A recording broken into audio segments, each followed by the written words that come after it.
Hi hello എല്ലാവർക്കും നമസ്കാരം. തിരുവനന്തപുരം ശ്രീ പത്മനാഭസ്വാമി ക്ഷേത്രത്തെക്കാളും കോടിക്കണക്കിന് സമ്പത്തുണ്ടായിരുന്ന തെക്കിന്റെ തിരുപ്പതി എന്നറിയപ്പെടുന്ന കേരളത്തിലെ പ്രസിദ്ധമായൊരു ക്ഷേത്രം. ദ്വാപരയുഗത്തിൽ ദ്വാരകയുടെ നിർമ്മാണ ശേഷം വിശ്വകർമാവ് നിർമ്മിച്ച് വ്യാദവ്യാസൻ പൂജിച്ചിരുന്ന ശ്രേഷ്ഠമായ വിഷ്ണു വിഗ്രഹത്തെ ആരാധിക്കുന്ന പുണ്യപുരാതനമായൊരു ക്ഷേത്രം. എല്ലാ ദിവസവും കഥകളി നടക്കുന്ന കേരളത്തിലെ ഏക ക്ഷേത്രവും ഇതാണ്. ഈ ക്ഷേത്രത്തിൽ വന്ന് ഈ ദേവനെ ആരാധിച്ചാൽ സർവ പാപങ്ങളിൽ നിന്നും മുക്തി എന്നാണ് വിശ്വാസം. പത്തനംതിട്ട ജില്ലയിലെ തിരുവല്ലക്കാരുടെ ദേശദേവനായി കുടികൊള്ളുന്ന ശ്രീവല്ലഭ മഹാക്ഷേത്രം.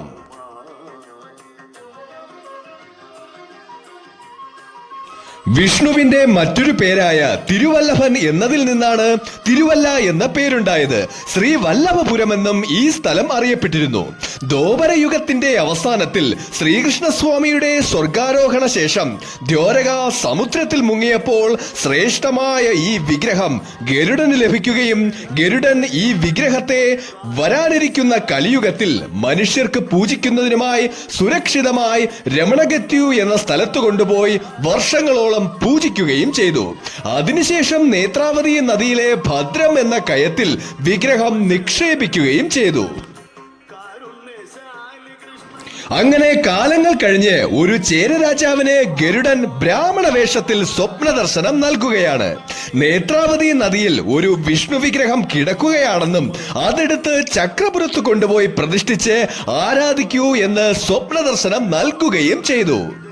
സ്വപ്ന ദർശനത്തെ പിന്തുടർന്ന ചേര രാജാവ് നേത്രാ നദിക്കരയിലെ ബ്രാഹ്മണരെ കൂട്ടി ആ വിഗ്രഹം തിരയുകയും എന്നാൽ എത്ര ശ്രമിച്ചിട്ടും അത് കണ്ടെടുക്കാൻ സാധിക്കാതെ വരികയും ഒടുവിൽ ഗരുഡൻ തന്നെ ഒരു തുളു ബ്രാഹ്മണ വേഷത്തിൽ അവിടെ എത്തി ആ ശ്രേഷ്ഠമായ വിഗ്രഹമെടുത്ത് ചേര രാജാവിന്റെ കയ്യിൽ കൊടുക്കുകയും അവിടുന്ന് ഘോഷയാത്രയായി വിഷ്ണു വിഗ്രഹത്തെ എഴുന്നള്ളിച്ചു കൊണ്ടുവരികയും വിഷഹ്ന എന്ന മണിമലയാറിന്റെ തീരത്ത് ശ്രീ വല്ലഭ സ്വാമിയുടെ വിഗ്രഹം പ്രതിഷ്ഠിച്ച് പൂജിക്കുകയും പ്രൗഢഗംഭീരമായ ഒരു മഹാക്ഷേത്രം അവിടെ ഉയർന്നു വരികയും ചെയ്തു.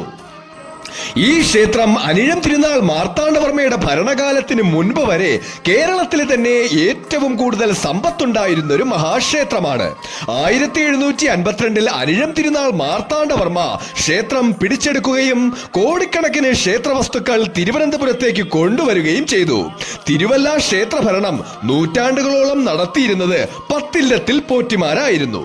പ്രമുഖ നാട്ടുരാജ്യമായിരുന്ന തെക്കംകൂറിലെ പ്രമുഖരായ 10 നമ്പൂതിരി കുടുംബങ്ങളാണിവർ. തെക്കുംകൂറിലെ ഭരണകാലത്ത് രാജാധികാരത്തിനേക്കാൾ മേലെയായിരുന്നു ഇവരുടെ അധികാരം. ഇവരുടെ കീഴിൽ നിരവധി ഗ്രാമങ്ങളും ക്ഷേത്രങ്ങളും ഉണ്ടായിരുന്നു. ഇതിൽ പ്രധാനപ്പെട്ട ഒന്നായിരുന്നു തിരുവല്ല. ഇവരിൽ പ്രമാണിയായിരുന്നു നാടുവാഴിയായ വിലക്കിലി മഠത്തിൽ നമ്പൂതിരി. ഈ കുളത്തിന്റെ സ്ഥാനത്തായിരുന്നു വിലക്കിലി നമ്പൂതിരിയുടെ ഇല്ലം. ഇവിടെ വച്ചായിരുന്നു ക്ഷേത്രത്തിന്റെയും ഗ്രാമത്തിന്റെയും ഭരണകാര്യങ്ങൾ ചർച്ച ചെയ്തിരുന്നത്. 1729 മാർത്താണ്ഡവർമ്മ തിരുവിതാംകൂർ ഭരണം ഏറ്റെടുക്കുകയും രാജ്യവിസ്താരണം കൂട്ടാനായി തന്റെ അധികാരത്തിന് തടസ്സമായിരുന്ന നാടുവാഴികളെയും രാജാക്കന്മാരെയും നശിപ്പിക്കുകയും ചെയ്തു.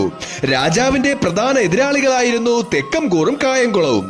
തെക്കംകൂറിലെ ഭരണകാലത്ത് കൊച്ചി രാജാവിനും തിരുവല്ലയിൽ ചില അധികാരാവകാശങ്ങൾ ഉണ്ടായിരുന്നു. മാർത്താണ്ഡവർമ്മയ്ക്കെതിരായി തെക്കംകൂർ കായംകുളം രാജാവിനെ സഹായിക്കുകയും ചെയ്തു. ഈ രണ്ടു നാട്ടുരാജ്യങ്ങളുമായി വിലക്കിലി നമ്പൂതിരിക്ക് നല്ല ബന്ധവും ഉണ്ടായിരുന്നു. AD 1746 മാർത്താണ്ഡവർമ്മ കായംകുളം പിടിച്ചെടുക്കുകയും അടുത്ത് തെക്കംകൂർ പിടിച്ചെടുക്കണമെന്ന് തീരുമാനിക്കുകയും ചെയ്തു. അതിനായി ആദ്യം തിരുവല്ല ഗ്രാമം പിടിച്ചെടുക്കണമെന്ന് രാജാവ് തീരുമാനിക്കുകയും AD 1747 മാർത്താണ്ഡവർമ്മ തന്റെ പരിവാരങ്ങളുമൊത്ത് തിരുവല്ല ക്ഷേത്രത്തിൽ ദർശനത്തിനെത്തുകയും ക്ഷേത്ര ദർശനം കഴിഞ്ഞെത്തിയ രാജാവിനെ വിലക്കിലി നമ്പൂതിരി 100 കണക്കിന് താലപ്പൊലിയോടെ ക്ഷേത്ര കവാടം മുതൽ ഇല്ലം വരെ ആർഭാടപൂർണമായി തന്റെ ഇല്ലത്തേക്ക് സ്വീകരിക്കുകയും ചെയ്തു. വിലക്കിലി നമ്പൂതിരിയുടെ പ്രാമാണ്യം മനസ്സിലാക്കിയ രാജാവ് തന്റെ കൂടെ ഉണ്ടായിരുന്ന രാമയ്യനോട് പറഞ്ഞു, രാമ, എനിക്ക് ഈ ചൂടത്ര സഹിക്കുന്നില്ല. കുശാഗ്രബുദ്ധിയായ രാമയ്യൻ പറഞ്ഞു, അങ്ങ് വിഷമിക്കേണ്ട, രാവിലെ കുളത്തിലെ തണുത്ത വെള്ളത്തിലൊന്ന് മുങ്ങിയാൽ ആ ചൂടങ്ങ് മാറും. നമ്പൂതിരിയുടെ ഈ നിലനിൽപ്പ് തനിക്കൊരു ഭീഷണിയാണെന്ന് മനസ്സിലാക്കിയ രാജാവ് സ്വീകരണങ്ങളെല്ലാം സന്തോഷത്തോടെ സ്വീകരിച്ച് എന്ന് വരുത്തി തീർത്ത് വിലക്കിലി നമ്പൂതിരിയുടെ സ്വത്തുക്കളെല്ലാം കണ്ടുകിട്ടി എന്നുത്തരവിടുകയും രാജകൽപ്പന നടപ്പിലാക്കുകയും ചെയ്തു. ഇല്ലത്തുണ്ടായിരുന്ന സകല വസ്തുക്കളും മാറ്റുകയും ഇല്ലവും അദ്ദേഹത്തിന്റെ കൊട്ടാരവുമെല്ലാം ഇടിച്ചു നിരത്തുകയും ചെയ്തു. കൊട്ടാരം നിലനിന്നിരുന്ന സ്ഥലത്ത് രാമയ്യൻ ഒറ്റ രാത്രി കൊണ്ട് കുളം കുത്തുകയും പിറ്റേന്ന് രാവിലെ രാജാവിറങ്ങി ആ കുളത്തിൽ മുങ്ങി കുളിക്കുകയും ചെയ്തു. പിന്നീട് തിരുവല്ല ക്ഷേത്രവും രാജാവ് കൈവശത്താക്കി. ഇല്ലത്തിന്റെയും ക്ഷേത്രത്തിന്റെയും കോടിക്കണക്കിന് രൂപയും നീക്കിയിരിപ്പുകളെല്ലാം തിരുവനന്തപുരത്തേക്ക് കൊണ്ടുപോയി. വിലക്കിനി മഠത്തിന്റെ വിശാലമായ പൂമുഖമാണ് പിന്നീട് ക്ഷേത്രത്തിന്റെ വിശാലമായ കിഴക്കേ നടപ്പന്തലാക്കി മാറ്റിയത്.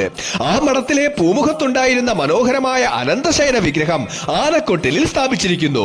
രാമയ്യൻ ദളവയുടെ നേതൃത്വത്തിൽ പലതവണ തിരുവല്ല ഗ്രാമത്തിന് നേരെ ആക്രമണമുണ്ടാവുകയും തന്റെ സ്വന്തം തിരുവല്ല ഗ്രാമം കാക്കുന്നതിനായി ധീരനായ വിലക്കിനി നമ്പൂതിരി ജനങ്ങൾക്കൊപ്പം പടക്കളത്തിലിറങ്ങി പൊരുതി മരിക്കുകയും ചെയ്തു. ഈ ക്ഷേത്രത്തിൽ നൂറ്റാണ്ടുകളായി തുറക്കാത്ത ഒരു നിലവറയുമുണ്ട്. മഹാവിഷ്ണുവിന്റെ 5 വ്യത്യസ്ത രൂപങ്ങൾ സങ്കല്പിച്ച് 5 പൂജകൾ നിത്യവും ഇവിടെ നടന്നു വരുന്നു. നിത്യവും അത്താഴ പൂജയ്ക്ക് ശേഷം ദുർവാസാവ് മഹർഷി ദേവനെ ഇവിടെ പൂജിക്കാൻ വരുന്നു എന്നും പറയപ്പെടുന്നു.